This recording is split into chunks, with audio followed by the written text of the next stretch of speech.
This episode of Brains on Games, we'll talk about Cascadia, a tile-laying game that I played with a board game hater.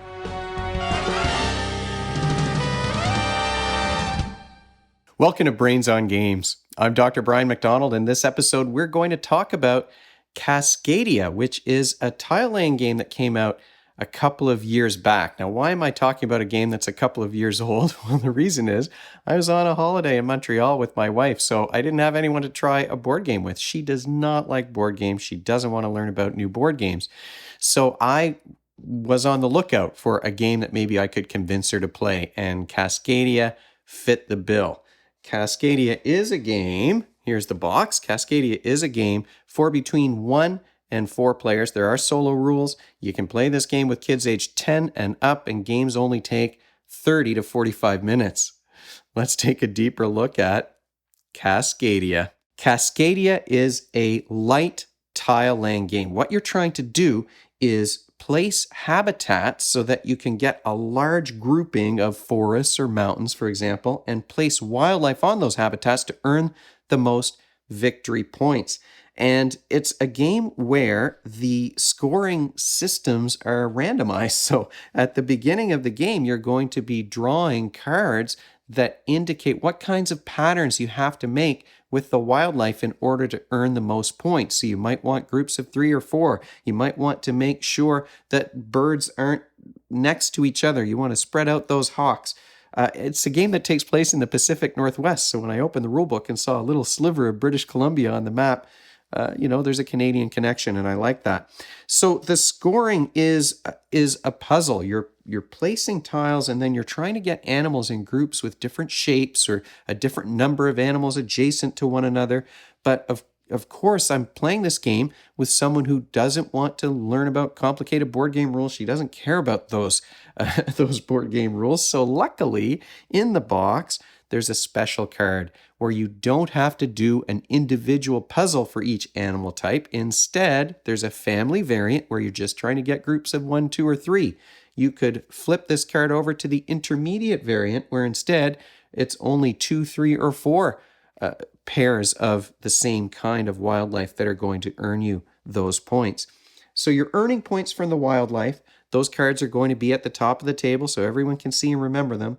And you're earning points by creating these large habitat corridors where you're grouping together wetlands or mountains or forests. And the rules are super simple. You've got this little marketplace up here at the top of the board within reach of all the players.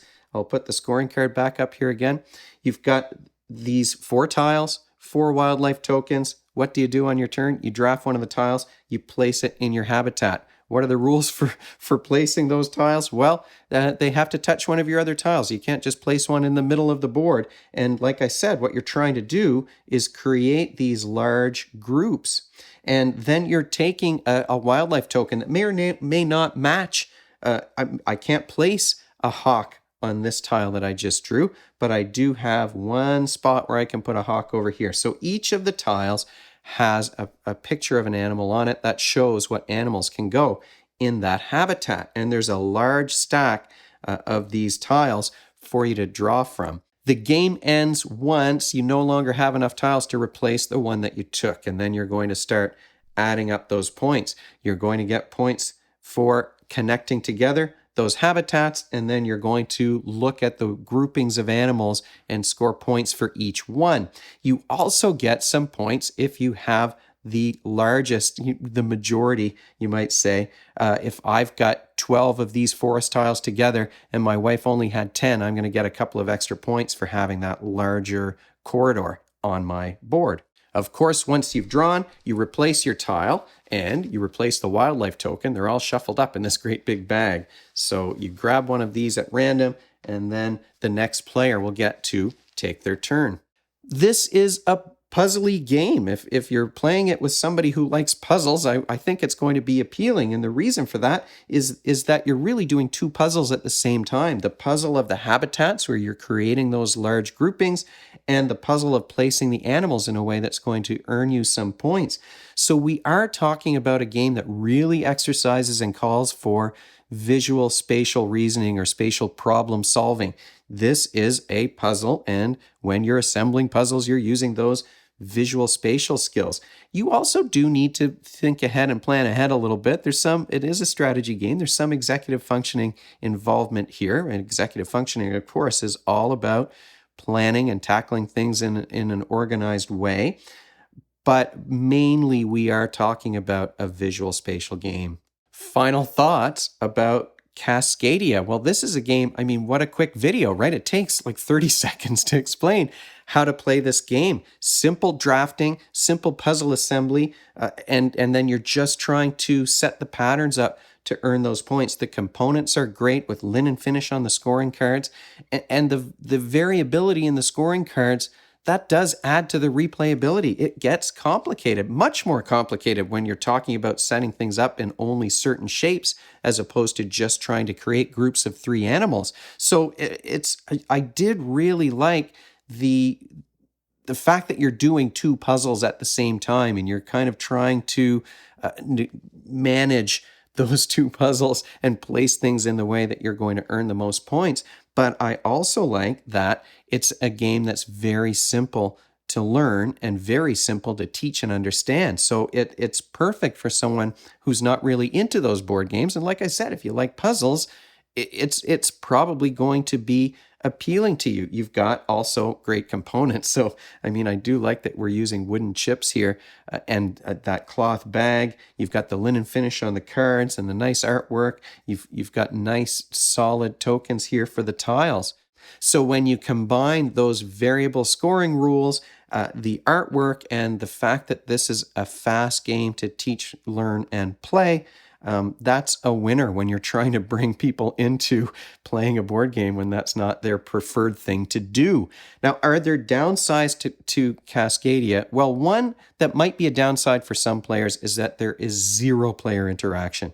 I can't affect anything on my opponent's puzzle that they're building. I can't add anything to mess up their linking of forests together. So there's no player interaction at all, which worked very well for our game, because I know that would be frustrating if my wife is trying to make a nice puzzle and I put something in that wrecks it.